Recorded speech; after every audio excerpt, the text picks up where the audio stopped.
जय श्री राधे दोस्तों, केपी की वाणी चैनल में आपका स्वागत है। माता रानी का आशीर्वाद पाने हेतु कमेंट में जय माता दी अवश्य लिखे। वहीं अगर आप महाकाल के भक्त हैं तो कमेंट में हर हर महादेव अवश्य लिखे।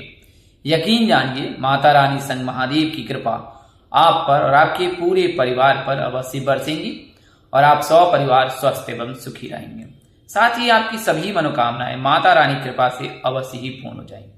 दोस्तों, आज की वीडियो में आपको कर्क राशि के जातकों के गुरु के गोचर से किस प्रकार से विवाह के योग हैं, तो अगर आप अपने विवाह की जानकारी प्राप्त करना चाहते हैं, वो भी विस्तार पूर्वक, इसमें ए से लेकर जेड तक विवाह की पूरी जानकारी दी जाती है, तो आप संपर्क कर सकते हैं। हमारा संपर्क नंबर 8521835670 8521835670। तो इस नंबर पर संचार के सभी माध्यमों से संपर्क कर सकते हैं और अपनी कुंडली विश्लेषण कराकर यह जानकारी ज्ञात कर सकते हैं कि आपकी शादी कब होगी, कहाँ होगी, कैसे होगी, किससे होगी, किस दिशा में होगी, कितनी दूरी पर होगी, किस नाम से होगी, किस राशि से करनी चाहिए, जीवन साथी का रंग, रूप, स्वरूप, स्वभाव और उनका करियर कैसा होगा, आपका करियर कैसा होगा, अगर आप प्रेम प्रसंग में हैं तो प्रेम विवाह के योग हैं या नहीं, माता पिता की सहमति मिलेगी कि नहीं मिलेगी, यह भी जानकारी आपको मिल जाएगी। इसके अलावा कितनी संतान होगी, जीवन साथी का रंग, रूप, स्वरूप, स्वभाव कैसा हो, शादी किस वर्ष किस महीने में हो सकती है और इसके साथ ही कितने संतान होंगी, जीवन साथी का करियर या कारोबार हो सकता है, आपकी कुंडली में किस प्रकार की महादशा चल रही है और उन महादशाओं का आपको क्या लाभ मिल सकता है, आपका जन्म किस नक्षत्र में हुआ है और नक्षत्र से आपकी अनुकूलता यानी आपका व्यवहार कैसा हो सकता है, आपके वैवाहिक जीवन कैसा होगा, माता पिता के साथ आपका कैसे संबंध रह सकती है, आपकी सेहत कैसी रह सकती है, आपका करियर या कारोबार कैसा हो सकता है, यह जानकारी भी आपको मिल जाएगी। इसके अलावा ग्रह स्थिति के आधार प्रथम भाव से लेकर द्वादश भाव के मध्य ग्रहों की स्थिति के अनुसार से भी आपका अवलोकन किया जाएगा, आपका मार्ग प्रशस्त किया जाएगा। इसके साथ ही आपके धन भाव, आय भाव, भाग्य भाव, करियर भाव, ये सभी जो जानकारी है इसमें आपको मिल जाएगी। अगर आप अपने बच्चे की जन्म कुंडली बनवाना चाहते हैं यथावत ये सारी जानकारी आपके बच्चे की जन्म कुंडली में भी दी जाएगी। अगर आप अपना भविष्य जानना चाहते हैं तो भी आप संपर्क कर सकते हैं। आइए वीडियो में आगे बढ़ते हैं। तो जैसा मैंने आपको बताया कर्क राशि के बारे में इस वीडियो में बताऊंगा, तो सबसे पहले मैं आपको कर्क राशि की प्राथमिक जानकारी देता हूँ। कर्क आराध्य जो है देवों के देव महादेव है। इनके लिए शुभ रत्न जो है चांदी है। शुभ दिन जो होता है मंगलवार, गुरुवार और शुक्रवार का दिन इनके लिए बहुत ही उत्तम होता है। गुरुवार का दिन अधिकतम उत्तम होता है इनके लिए। सोमवार का दिन भी इनके लिए उत्तम होता है, क्योंकि चंद्रमा जो है यानी सोमदेव यानी कि जो चंद्रमा है उनके लिए यह दिन विशेष होता है। तो सोमवार का दिन भी खास होता है कर्क राशि के जातकों के लिए। अगर बात करें शुभ अंक की तो 4 अंक जो है कर्क राशि के जातकों के लिए शुभ होता है। वहीं बात करें अगर दिशा की तो पूर्व और दक्षिण का दिशा इनका शुभ होता है। स्वभाव की बात करें तो चर होता है। तत्व की बात करें तो जल होता है। तो यह जानकारी मैंने आपको प्राथमिक दी है। अब मैं आपको बताता हूं कि चंद्रमा का क्या प्रभाव पड़ता है और गुरु का पर क्या प्रभाव पड़ता है। चंद्रमा जो मन के कारक होते हैं, तो वो जब कुंडली में चंद्रमा मजबूत होता है तो जातक का जो है मन प्रसन्न रहता है, उनकी माता जी के साथ संबंध मधुर रहते हैं, माता जी की सेहत भी अच्छी रहती है। अगर चंद्रमा कुंडली में कमजोर है तो जातक का मन जो है वो विचलित रहता है, वो फैसले लेने में असमर्थ रहता है। इसके साथ माता जी की सेहत भी अच्छी नहीं रहती है और माता जी के साथ रिश्ते भी मधुर नहीं रहते। कई हम में से ऐसे जातक है जिनके माता जी के साथ अगर रिश्ते संबंध मधुर नहीं है तो उन्हें मैं सलाह दूंगा कि आप अपनी कुंडली में चंद्रमा अवश्य ही मजबूत करें। अगर कुंडली में चंद्रमा मजबूत हो जाता है तो आपको जो है चंद्रमा का शुभ फल तो अवश्य ही प्राप्त होगा। इसके साथ ही आपकी माता जी की सेहत भी अच्छी रहेगी। तो दोस्तों, चंद्रमा का मजबूत रहना अनिवार्य होता है। शुभ कामों में सफलता तब मिलती है जब कुंडली में चंद्रमा मजबूत होता है। अगर चंद्रमा कमजोर है तो फिर आपको जीवन में शुभ कामों में परेशानी का सामना करना पड़ता होगा। तो हम में से कई ऐसे जातक है जिन्हों अभी वर्तमान समय में शुभ कामों में बाधा आ रही होगी, तो आप एक बार अपने चंद्रमा की स्थिति अवश्य सही कर लें।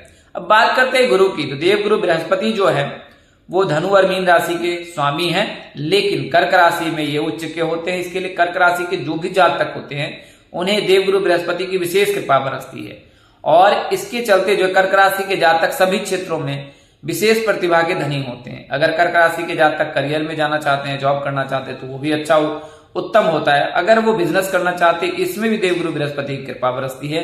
तो ये जो प्रतिभा के धनी होते हैं कर्क राशि के जातक बहुमुखी होते हैं और मिलनसार भी होते हैं। तो कर्क राशि के जो भी जातक होते हैं उन पर देवगुरु बृहस्पति की कृपा बरसती है। इसके लिए उनमें धार्मिक गुण का भी विकास होता है, सात्विक गुणों का भी विकास होता है, और इस वजह से ही कर्क राशि के जातक जो है जीवन में जल्द सफल होते हैं और जल्द से जल्द उन्हें विशेष सफलता मिलती है, लोगों के साथ वो जल्द घुल मिलते हैं। तो इसके चलते जो उनका काम भी जल्द से जल्द पूरा हो जाता है। तो यह तो मैंने कुछ प्राथमिक जानकारी दी है कर्क राशि के जातकों के लिए, जो देवगुरु बृहस्पति की आप पर कृपा बरसती है, चंद्रमा की कृपा आप पर बरसती है, और आप कैसे चंद्रमा की कृपा प्राप्त कर सकते हैं। तो चंद्रमा की कृपा प्राप्त करने के लिए आपको क्या करना है, देवों के देव महादेव की पूजा करें।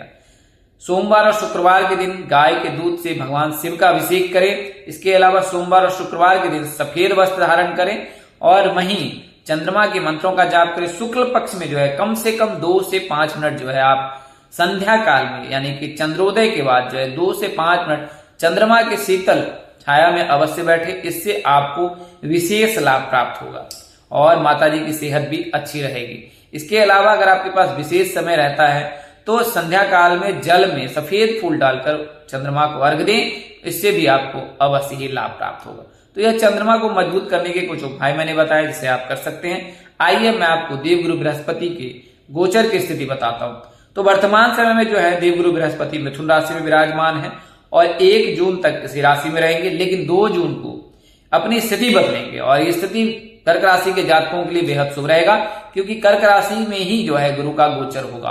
तो गुरु जो है 2 जून को जो है कर्क राशि में गोचर करेंगे, और जब गुरु कर्क राशि के लग्न भाव में बैठेंगे तो चूंकि गुरु जो है कर्क राशि के जातकों को हमेशा शुभ फल देते हैं, तो गुरु की विशेष कृपा आप पर बरसेगी ही। इसके अलावा जो है जो आपके सभी प्रकार के शुभ कामों में भी जो भी आपको सफलता मिलेगी। तो देवगुरु बृहस्पति कर्क राशि में गोचर करेंगे 2 जून को, और 30 अक्टूबर तक आपकी राशि में रहेंगे, और इसके अगले दिन यानी कि 31 अक्टूबर को जो है कर्क राशि से निकलकर मार्गी चाल चलकर ये सिंह राशि में गोचर कर जाएंगे, और पुनः आगामी वर्ष में यानी कि साल 2027 में जो है 26 जनवरी को जो है गुरु पुनः जो है वक्री चाल चलकर जो है कर्क राशि में आएंगे। गुरु जो है 13 दिसंबर को वक्री चाल चलेंगे, और 26 जनवरी को जो है वक्री चाल चलकर जो है पुनः कर्क राशि में गोचर कर जाएंगे, और 26 जनवरी से लेकर 26 जून तक कर्क राशि के लग्न भाव में ही विराजमान रहेंगे। तो कुल मिलाकर अगर देखा जाए तो वर्तमान समय जो आगामी आने वाला समय है, यानी कि 2 जून के बाद जो है कर्क राशि के जातकों के लिए बेहद ही उत्तम समय रहेगा। इस दौरान आपके विवाह के प्रबल योग बनेंगे। अगर हम में से कई ऐसे जातक हैं जो विवाह के इच्छुक हैं, तो उन्हें मैं सलाह दूंगा कि आप देवगुरु बृहस्पति की कृपा पाने के लिए गुरुवार का व्रत अवश्य प्रारंभ करें, और कम से कम 5, 7, विषम संख्या में 16, 21 इस संख्या में जो है आप गुरुवार का व्रत करें, आपको अवश्य लाभ प्राप्त होगा। इसके अलावा स्टेशनरी की चीजों का आप गुरुवार के दिन दान करें, विद्या का दान करें।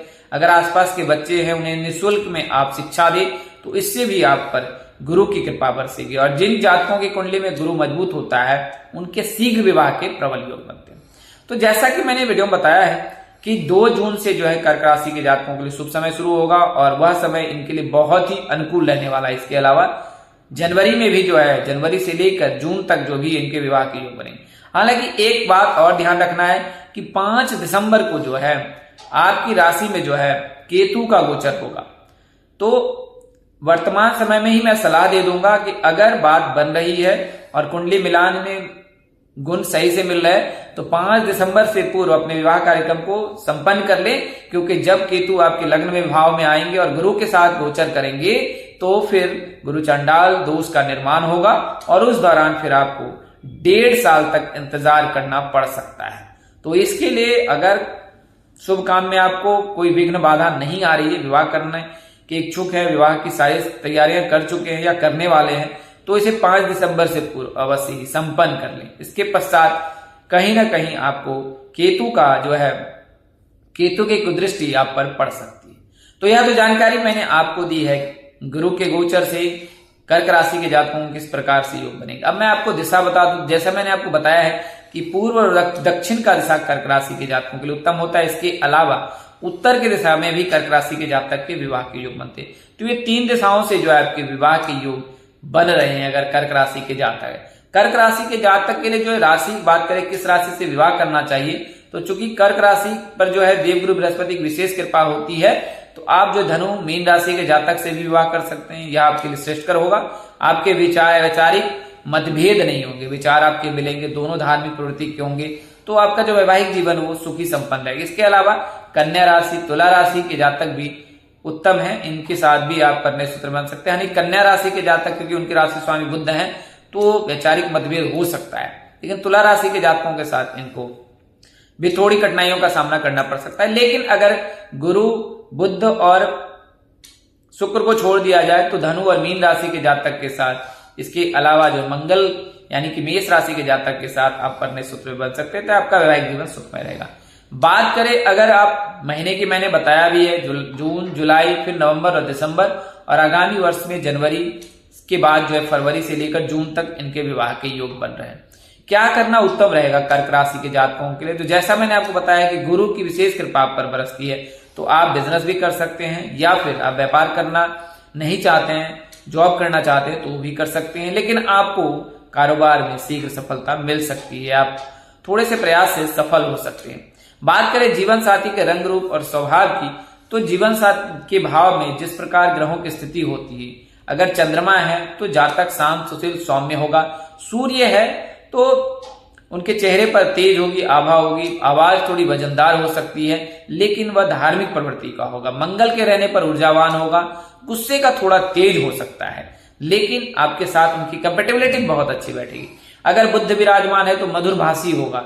इसके बाद कुशल व्यापारी भी होगा, कुशल कारोबारी भी हो, कुशल जो है कार्यक्षेत्र में जो है करने वाला होगा।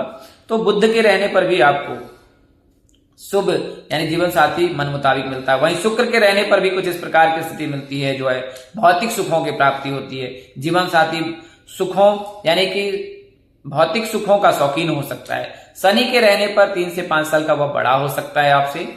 और वहीं बात करें अगर राहु केतु की, तो राहु केतु पर में किस प्रकार वैचारिक मतभेद हो सकते हैं, आपकी आयु से बड़ा हो सकता है, और इसके साथ ही जो है आपकी कंपेटेबिलिटी भी बहुत कम रहती है, बनती है, बात बात में आपके बीच अनबन रह सकती है। तो यह तो मैंने आपको जानकारी। संतान पंचम भाव यानी प्रेम भाव से ज्ञात किया जाता है, तो उस भाव में जिस प्रकार ग्रहों की स्थिति होती है उसके आधार पर जानकारी दी जाती है। विशेष जानकारी के लिए आप KP की वाणी से संपर्क कर अपनी कुंडली मिलान या कुंडली विश्लेषण अवश्य करें। आज के लिए इतना ही, अगली वीडियो में फिर मिलेंगे। इस तरह के वीडियो देखने के लिए हमारे चैनल के डैशबोर्ड पर प्लेलिस्ट पर जाएं और अपनी राशि अनुसार वीडियो अवश्य देखें। तो दोस्तों, आपको यह जानकारी कैसी लगी, लाइक कर, कमेंट कर, शेयर कर हमें अवश्य बताएं। अगर आप मेरे चैनल पर पहली बार विजिट करें तो चैनल को सब्सक्राइब कर ले, साथ ही बेल आइकन को प्रेस करना ना भूलें, ताकि आपको सभी प्रकार की जानकारी सबसे पहले प्राप्त हो। आज के इतना ही, अगली वीडियो में फिर मिलेंगे, तब तक के लिए इजाजत दी। नमस्कार, जय श्री दोस्तों, जय श्री कृष्णा, जय माता दी, जय वाहिगुरु, हर हर महादेव।